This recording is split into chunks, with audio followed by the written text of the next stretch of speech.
Y listo. Entonces, ¿se acuerdan que en la clase pasada estábamos diciendo de que estos temas no están muy relacionados entre sí, ¿verdad? Pero que, digamos, todos son temas un poco avanzados, pero al mismo tiempo generales, ¿no? Que se aplican para son varios conceptos, pues, de economía que nos pueden servir, que suelen ser utilizados en las conversaciones que tenemos las personas sobre economía o sobre política o sobre cualquier cosa, ¿no? Pero que realmente eh, no son conceptos pues básicos que ustedes necesitarían saber, ¿verdad? Para entender el resto de la economía, ¿no? Sino que es como la parte de atrás, ¿no? El fondo de lo que hemos estado aprendiendo hasta la actualidad. Buenas noches a todos, otra vez.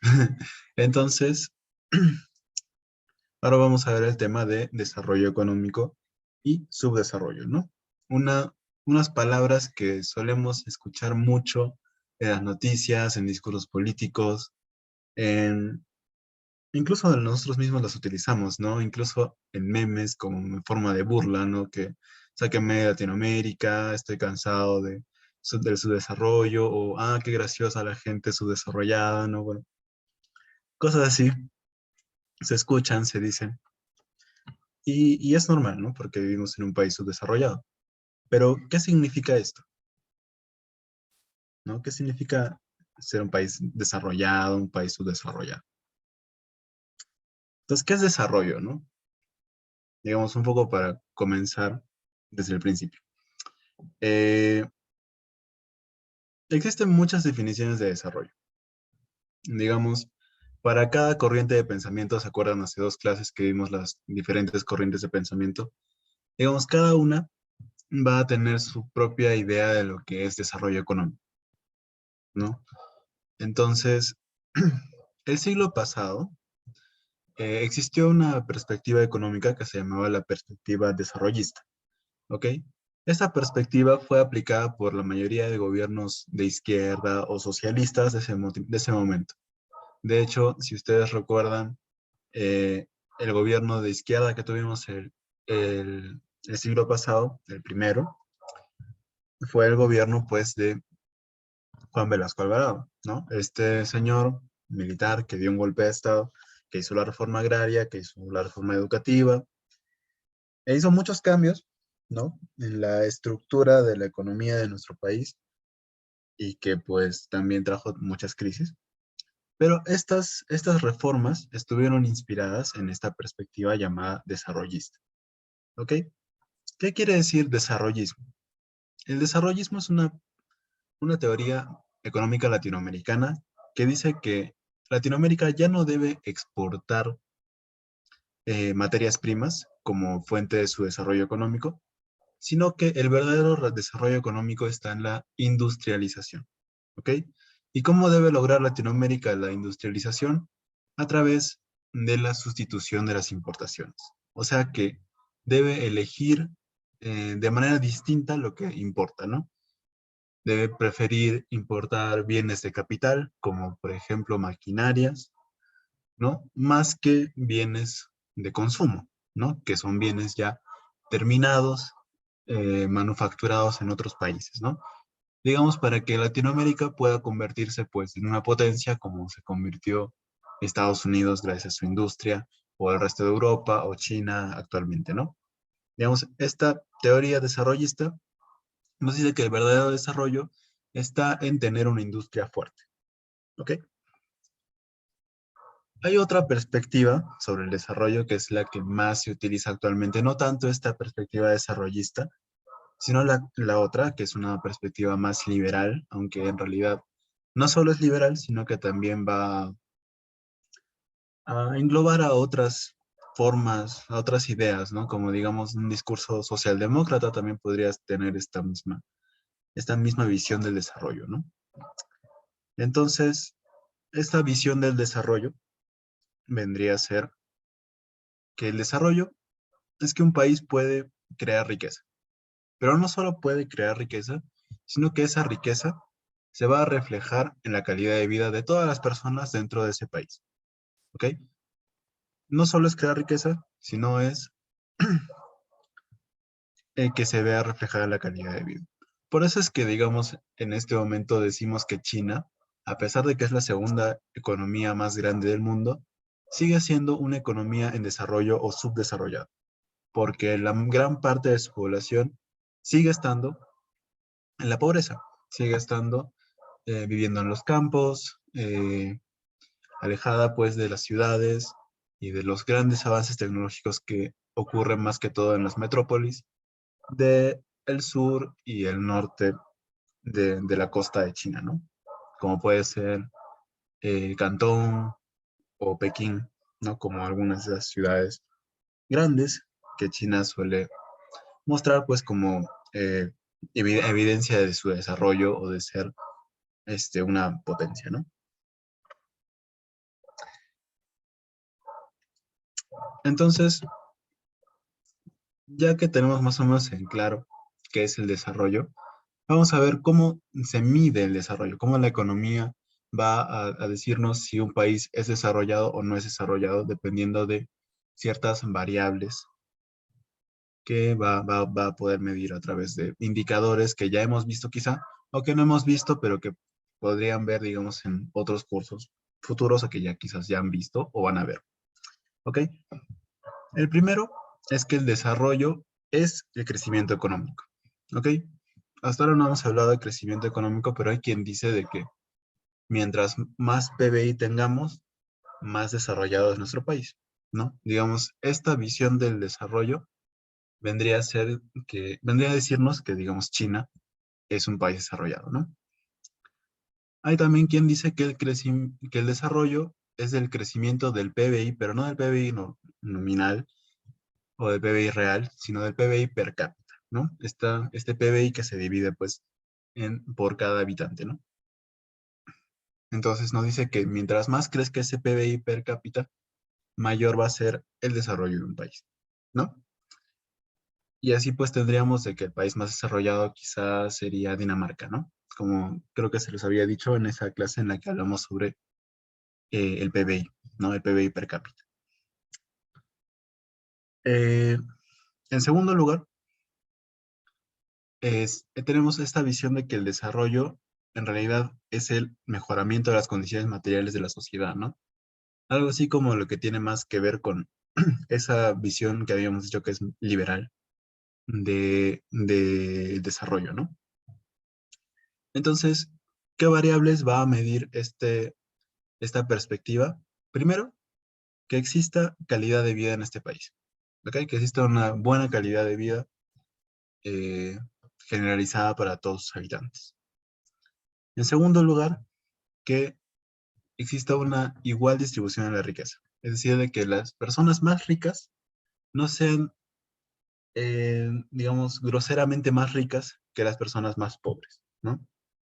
Digamos, se dice de que la persona más rica en Dinamarca es en promedio 6 veces más rica que la persona más pobre, ¿no?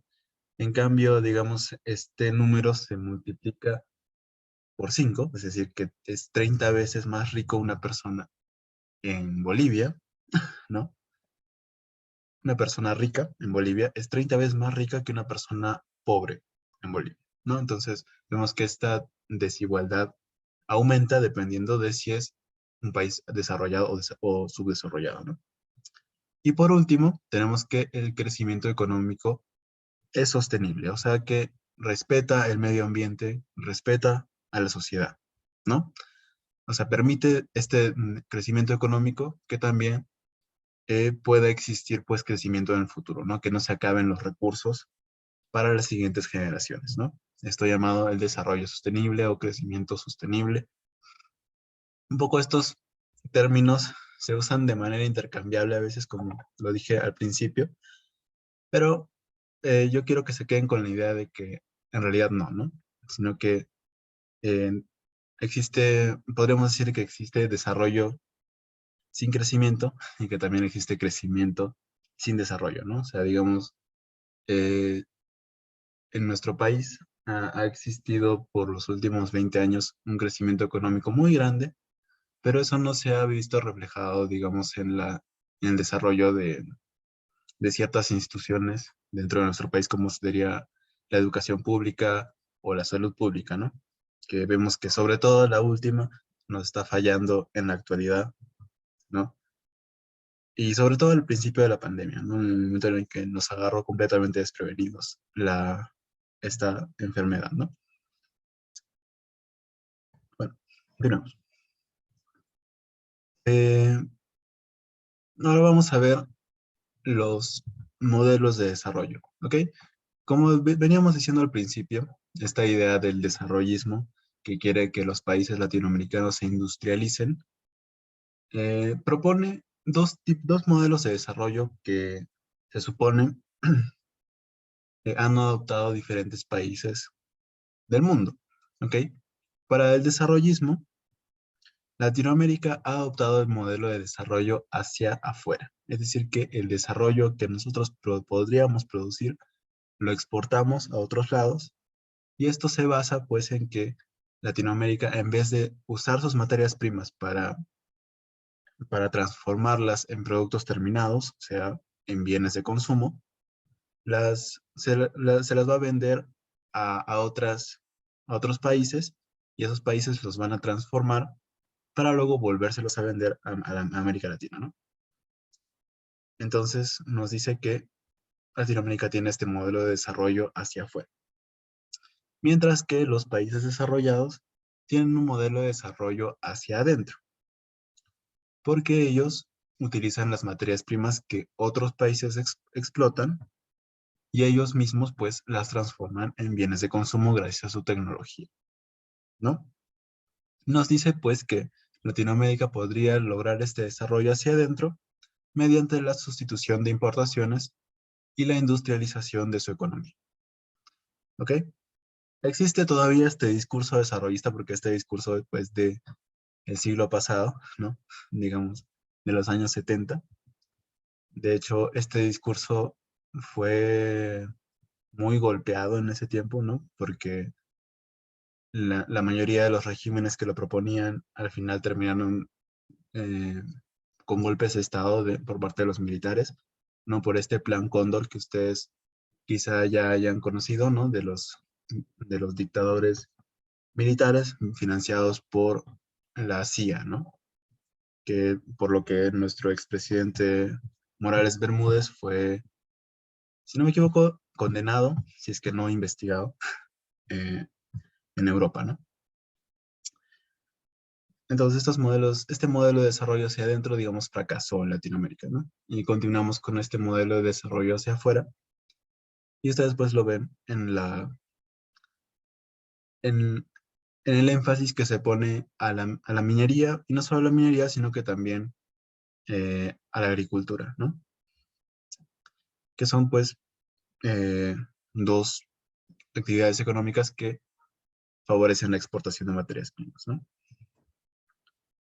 Entonces, ya que ya hemos hablado de qué es el desarrollo, cómo lo medimos, qué modelos de desarrollo hay, ahora sí vamos a hablar del subdesarrollo, ¿ok?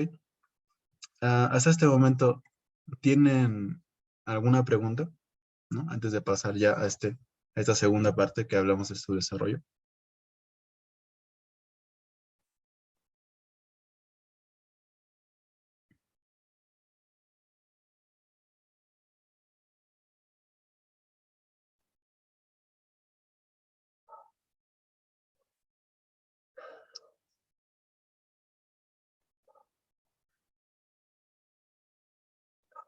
Ok,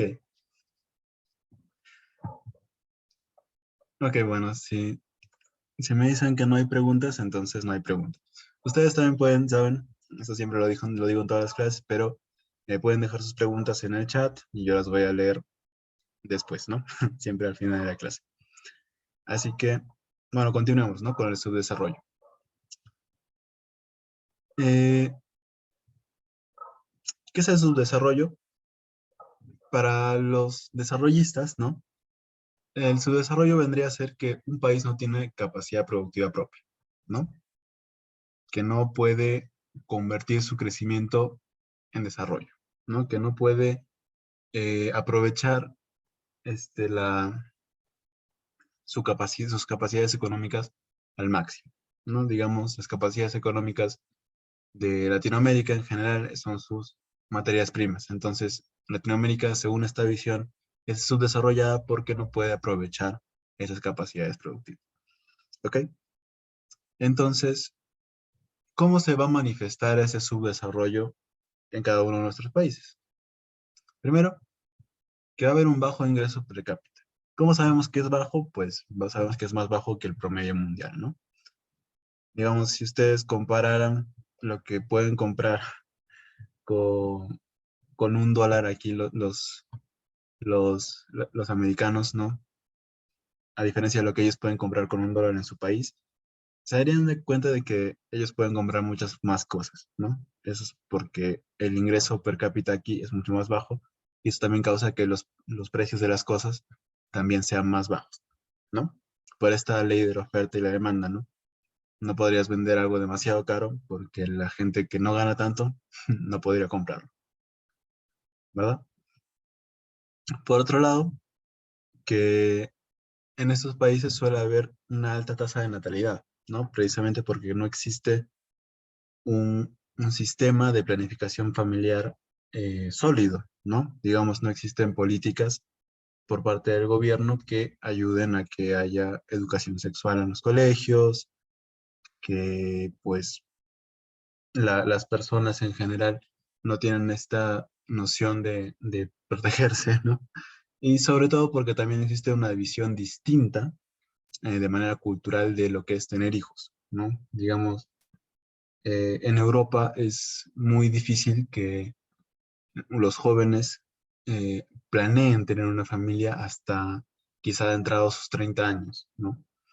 Digamos aquí es un poco distinto porque aunque estamos ya comenzando con esta moda de no querer tener hijos, eh, digamos, esto no se ve muy reflejado en la realidad, ¿no? O sea, por más de que las personas no quieren tener hijos, al final terminan teniéndolos, ¿no? De alguna forma. Y suelen tener más hijos en promedio que los países desarrollados, ¿no? Por otro lado, estos países también tienen mano de obra barata, ¿no? Como hemos dicho, tienen bajo ingreso per cápita. Eso también se traduce en que su mano de obra está pues vendida a precios más bajos. Y por tanto, también los países desarrollados pueden ir a estos países, poner sus industrias y pagar estos sueldos bajísimos, ¿no? Aprovechando pues esta situación en la que se encuentran los países subdesarrollados. Y de hecho por eso es que las empresas eh, de tecnología, por ejemplo, han movido todas sus fábricas a China y al sudeste asiático, ¿no? Para aprovechar esa situación de vulnerabilidad de sus habitantes. Eh, en cuarto lugar, ya vamos a ver que los países desarrollados en general también van a exportar materias primas, ¿no? Un poco esto esto es un reflejo, ¿no? De lo que dicen los desarrollistas, ¿no? De que esto es un modelo de desarrollo hacia adentro, ¿no? Por otro lado también, que, que estos países como exportan materias primas van a importar los bienes de consumo y los bienes de capital, ¿no? Digamos, ellos no van a poder fabricar bienes terminados y tampoco van a poder fabricar, pues, maquinaria para producir estos bienes, ¿no? No tienen esa tecnología necesaria para hacerlo. Y por tanto también son dependientes tecnológica, económica y políticamente de otros países. Precisamente como son países más pequeños o con menos población o en general más pobres, son más vulnerables a que otros países más poderosos puedan intervenirlos políticamente. ¿No? Esto, digamos, ya pasó el siglo pasado con lo que les dije de los dictadores militares en Latinoamérica. Esto sigue pasando en Medio Oriente, ¿no? Con lo que pasó, digamos, en Irak, lo que pasó en Siria, eh, y pues lo que podría pasar en cualquier país en el que tenga petróleo, ¿no?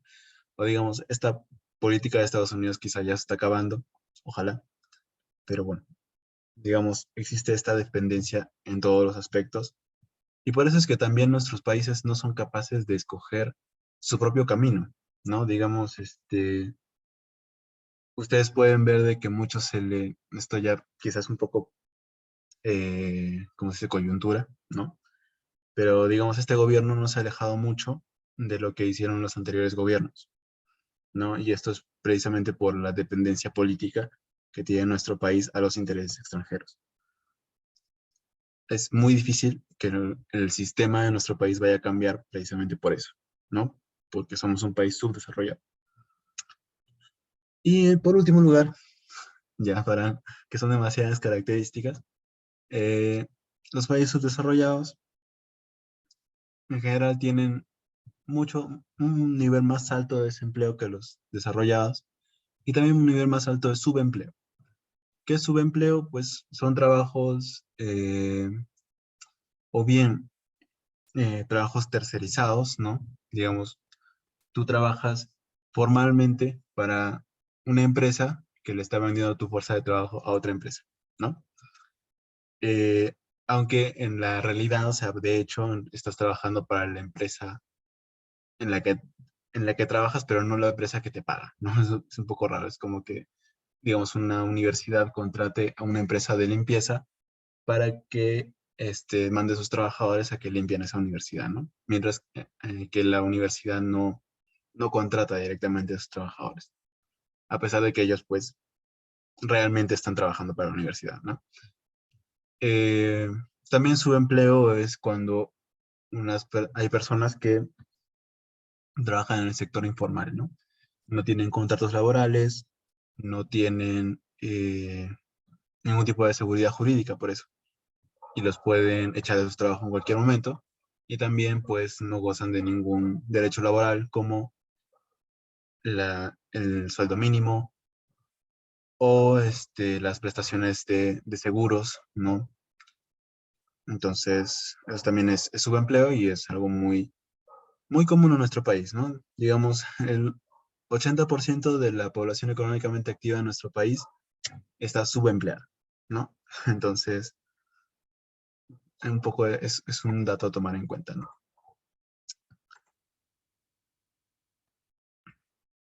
Ahora vamos a ver qué es el subdesarrollo, pero para las distintas escuelas económicas, ¿no? Vamos a ver tres perspectivas del subdesarrollo. La primera perspectiva es que es la perspectiva liberal, ¿no? ¿Se acuerdan lo que habíamos dicho de los liberales? Los liberales dicen de que eh, las personas tomamos decisiones racionales dentro de la economía, ¿no? Por eso es que somos el Homo economicus, la persona que quiere maximizar sus beneficios económicos de cualquier decisión que vaya a tomar en ese sentido, ¿no? De gastar dinero o de ganar dinero, ¿no? Entonces, como para el liberalismo, pues todos somos entes racionales, inteligentes, que siempre razonamos todas nuestras decisiones. Entonces, eh, el estado de la economía siempre va a venir de cada decisión chiquita que cada una de las personas pueda tomar, ¿no? Entonces, ¿por qué el Perú es un país subdesarrollado para el liberalismo? Por las malas decisiones que toman, como por ejemplo, no ahorrar, ¿no? Digamos, somos un país subdesarrollado porque las personas se gastan todo su dinero o porque se endeudan de más, ¿no? ¿Por qué más? Porque las personas no se educan o no tienen la manera de educarse en centros de educación, pues, de calidad, ¿no? ¿Qué más? Porque las personas tienen muchos hijos y esto también genera demasiados gastos para, eso pues también hace de que no puedan ahorrar más y también que no puedan invertir el dinero en la educación de sus hijos, ¿no? Y por último, pues que tienen agricultura deficiente, no solo diría agricultura, no, esto es algo de la guía, pero también podría decir, no sé, minería con una menor tecnología que en el extranjero, o digamos cualquier otra actividad económica, ¿no? Un poco atrasada para nuestro tiempo, ¿no? Entre comillas, o no adaptada para el ambiente en el que vivimos, ¿no? Porque, digamos, no es lo mismo cultivar en, en- en Perú, ¿no? Que en general tenemos la mayoría de nuestros cultivos en la costa, ¿no? No es lo mismo tener cultivos en irrigaciones que tener cultivos cerca de valles, ¿no? Digamos, por poner un ejemplo, ¿no? Y por último, no, por último no. La segunda perspectiva de su desarrollo vendría a ser la estructuralista, ¿no? Digamos, no hemos visto el estructuralismo nunca, pero en resumen, los estructuralistas piensan que las sociedades funcionan como estructuras, ¿no? Como si fueran sistemas, ¿no? Sistemas de personas que pues están relacionadas entre sí y que interactúan y tal, ¿no? Y que esa estructura que conforman todas las personas, pues debe ser una estructura coherente para que pueda funcionar, ¿no? Entonces, para el estructuralismo, como el sistema mundial imperante, ¿no? El que ha ganado esta Guerra Fría ha sido el capitalismo, entonces nos dice que los países subdesarrollados son subdesarrollados porque no se han sabido adaptar al capitalismo, ¿no? Digamos, porque el capitalismo no funciona en estos países o, o porque no pueden, pues, adaptarlo a su realidad. Básicamente eso, ¿no? Entonces, por eso es que nos dice que los modelos no capitalistas van a fracasar en un sistema capitalista, porque están tratando de ir en contra de la estructura que ya está formada, no impuesta. Un poco es lo que dice el estructuralismo. Y por último, eh, en su desarrollo para el marxismo, ¿no? Para el socialismo, como le quieran decir, es mejor decirle marxismo porque socialismos hay muchos, el marxismo solo es uno, entre también muchas comillas, pero digamos, se distingue mucho del socialismo, ¿no? Entonces, para el marxismo, la economía depende de las relaciones de producción que existen entre los distintos individuos, bueno, principalmente de las distintas clases sociales dentro de la sociedad, ¿no? Entonces, la economía está así básicamente por las acciones de la clase dominante, ¿no? De los capitalistas. Entonces, en primer lugar, para el marxismo, la economía capitalista tiene la acumulación del capital. ¿Por qué?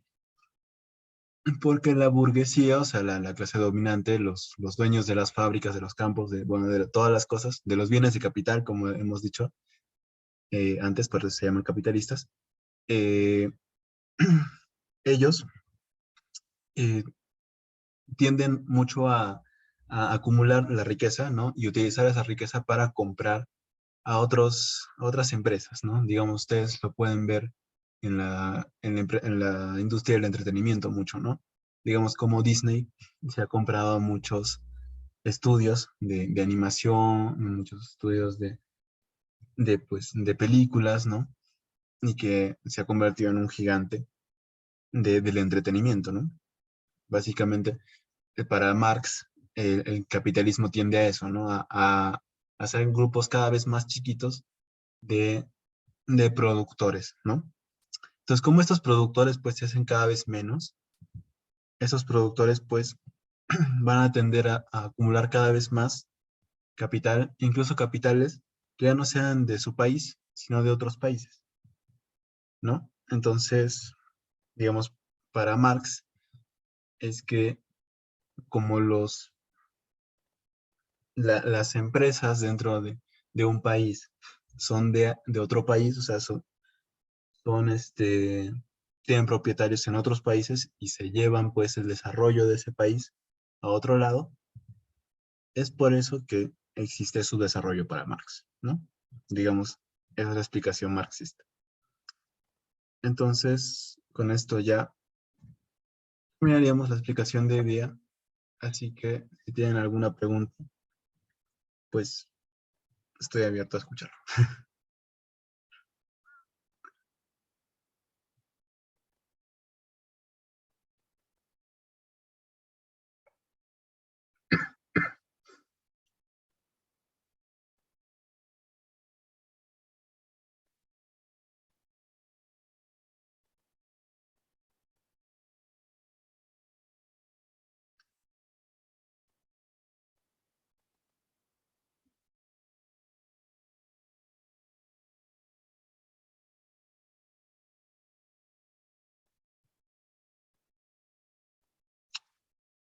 Ok. Bueno, parece que no hay preguntas, o si hay, no sé, quizá la están escribiendo. Pero ya saben que, de todos modos, si hay alguna pregunta, pueden hacerla. En este momento, pues, ustedes ya están acostumbrados a que haya un Kahoot el día de hoy, pero no he podido prepararlo como en la clase pasada. Así que este sería ya el final de la clase. Para los que, pues, deseen quedarse, pueden quedarse a hacer preguntas, no sé. Entonces yo voy a ya detener la grabación. Sí.